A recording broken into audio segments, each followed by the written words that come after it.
ongoing thing.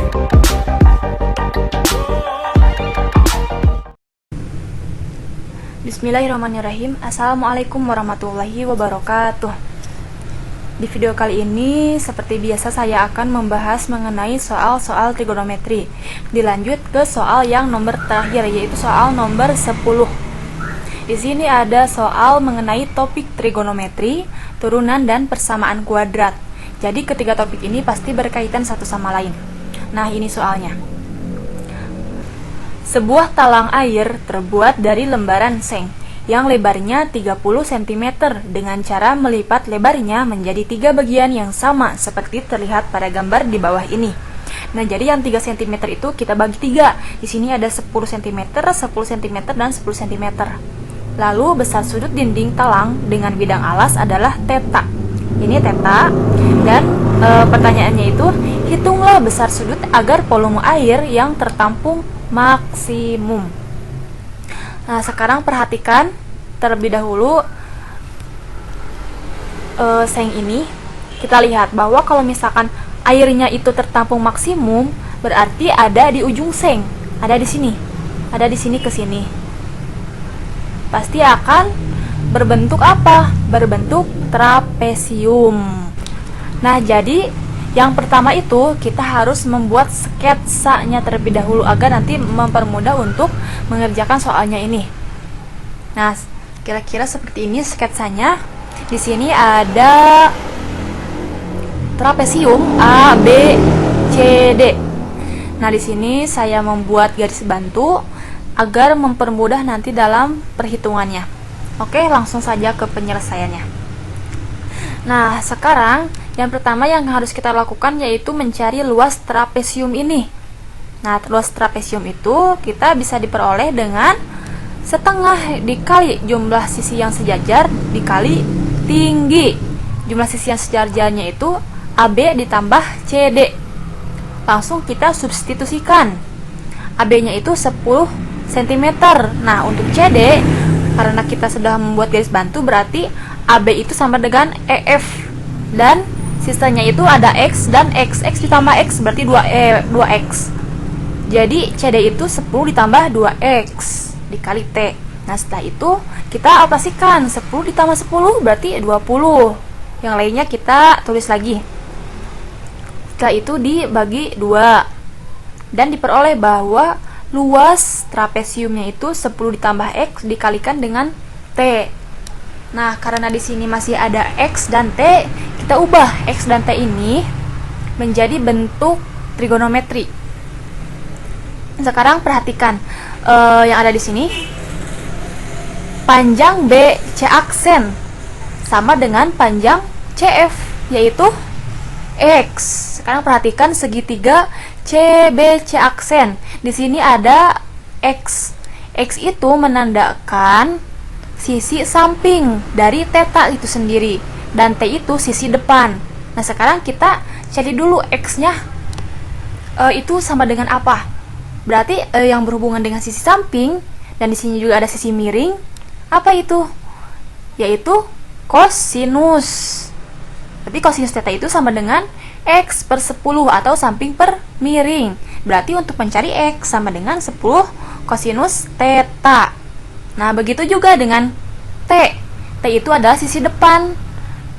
Perbandingan trigonometri yang berhubungan dengan sisi depan yaitu sinus. Berarti sinus θ itu sama dengan T per 10. Berarti untuk mencari T sama dengan 10 dikali sinus θ. Nah, setelah ini, luas yang tadi sudah dicari, kita ganti X dan T-nya dengan ini, dengan yang sudah diubah. Oke, langsung. Nah, jadi seperti ini ya. Setelah itu kita kalikan. Jadi 100 sinus θ ditambah 100 sinus θ kosinus θ. Nah, yang ini kita ubah bentuknya. 100 itu sama dengan 50 dikali 2. Nah, sekarang perhatikan.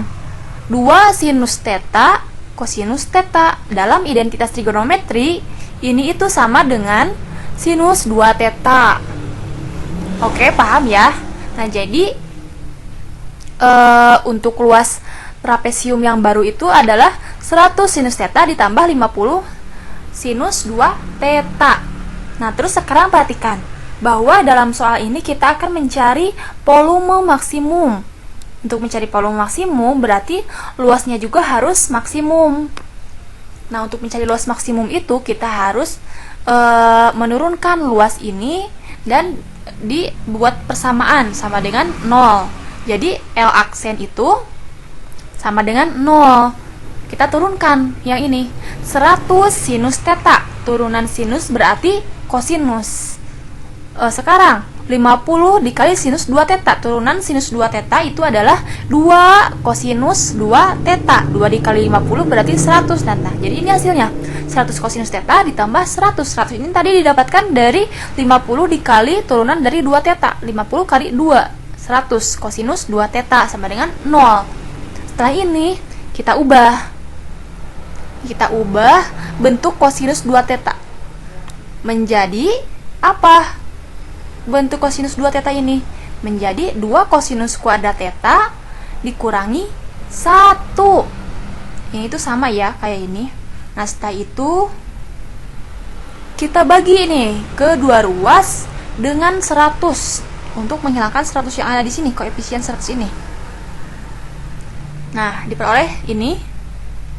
Setelah itu, nah, jadi diperoleh persamaan kuadratnya itu adalah 2 kosinus kuadrat theta ditambah kosinus theta dikurangi 1 sama dengan 0. Karena di persamaan kuadrat kita harus menggunakan terlebih dahulu pangkat yang lebih besar. Setelah itu, kita akan mencari faktor-faktornya.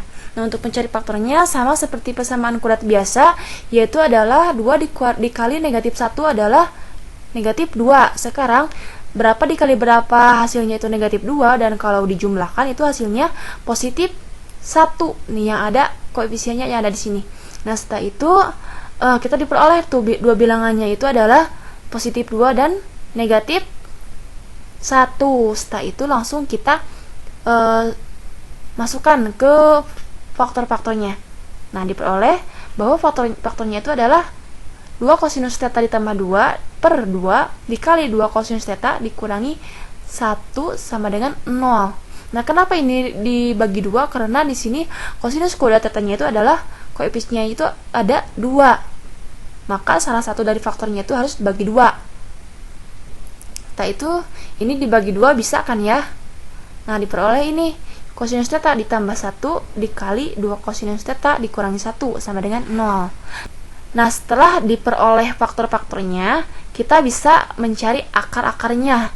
Nah, jadi untuk akar-akarnya itu adalah kosinus theta sama dengan negatif 1 atau kosinus theta sama dengan setengah. Nah, sekarang kita akan mencari nih tetanya berapa agar kosinus theta adalah negatif 1. Kosinus berapa yang hasilnya negatif 1. Nah, berarti tetanya itu adalah 180 derajat, sedangkan yang ini kosinus theta sama dengan setengah. Jadi theta yang mulunya itu adalah 60 derajat. Nah, setelah ada tetanya, apakah sudah sampai sini perhitungannya? Nah, jelas belum, karena kita lihat kalau misalkan tetanya itu adalah 180 derajat, berarti dari sini berpelurus ya ke sini. Apakah mungkin sudut theta yang ada di sini adalah besarnya itu 180 derajat? Tidak mungkin. Jadi di sini 180 derajat kita backlist. Tidak mungkin. Nah, sekarang 60 derajat. Apakah mungkin? Ya, benar. Kalau misalkan untuk 60 derajat itu adalah benar. Karena di sini terlihat bahwa sudut tetanya itu adalah sudut lancip. Nah, jadi 60 derajat itu adalah yang memenuhinya. Nah, jadi kita bisa mengetahui bahwa besar sudut agar volume air yang tertampung maksimum itu adalah 60 derajat. Oke. Untuk soal nomor 10 mungkin pembahasannya cukup sekian, mudah-mudahan bermanfaat. Mohon maaf apabila ada kesalahan. Terima kasih. Wassalamualaikum warahmatullahi wabarakatuh.